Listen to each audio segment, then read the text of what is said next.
Hi friends, అందరు ఎలా ఉన్నారు? బాగున్నారా? నేను బాగున్నాను ఫ్రెండ్స్. ఇదైతే దమ్ బిర్యానీ తీసుకొచ్చారు.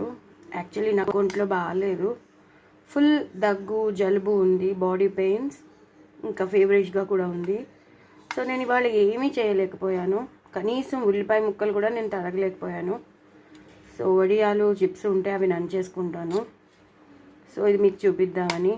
దీని టేస్ట్ కూడా నాకు అసలు ఏమీ తెలీదు, బికాజ్ అంత రన్నింగ్ నోజ్ ఉందన్నమాట. ఓ పక్క నుంచి చెయ్యి ఫ్రాక్చరు, ఓ పక్క నుంచి ఒంట్లో బాగాలేకపోవడం, ఎన్నెన్నో కష్టాలు. సో అదనమాట సంగతి. నేను ఇవాళ ఇంకా చేయలేను అంటేను చెయ్యకలే, రోజు చేస్తూనే ఉన్నావు కదా, ఫ్రాక్చర్ అయినప్పటి నుంచి నువ్వు చేస్తూనే ఉన్నావు కదా, ఇంక ఇవాళ చెయ్యకలే అన్నారు. సో ఇవాళదనమాట. ఇవాళ దీంతో తినేసి అడ్జస్ట్ అయిపోతాను. అడ్జస్ట్ అవ్వడం ఏంటి, మంచిదే ఫుడ్.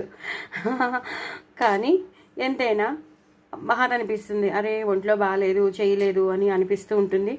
సో మీ అందరికీ షేర్ చేద్దామని, ఇలా ఒంట్లో బాగాలేదైనా సరే మీకు ఒక షార్ట్ తీసి చూపిద్దామని.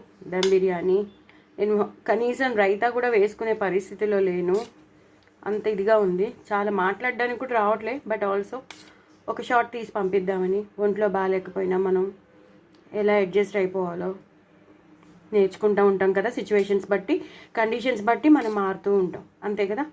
సో చిప్స్ నంచుకుని తినేస్తాను, అయిపోతుంది. చూడండి, మీరు కూడా ఎప్పుడైనా హెల్త్ బాగాలేనప్పుడు ఎక్కువ స్ట్రెయిన్ అవ్వకండి, రెస్ట్ తీసుకోండి, తగ్గిపోతుంది. నేను రెస్ట్ తీసుకోక ఎక్కువ పని చేసేసి స్ట్రెయిన్ అయిపోయాను. సో ఇటు చెయ్యి స్ట్రెయిన్ అయిపోయింది, నేను కూడా స్ట్రెయిన్ అయిపోయాను. సో వెదర్ కూడా మారింది సడన్గా, సమ్మర్ ఇంకొచ్చేసిన ములాంచేమో చాలా చాలా జలుబు, బాడీ పెయిన్స్, అది మాట సంగతి. చూడండి, హ్యాపీగా అందరూ ఉండండి, ఫిట్గా ఉండండి. బాయ్ అండి.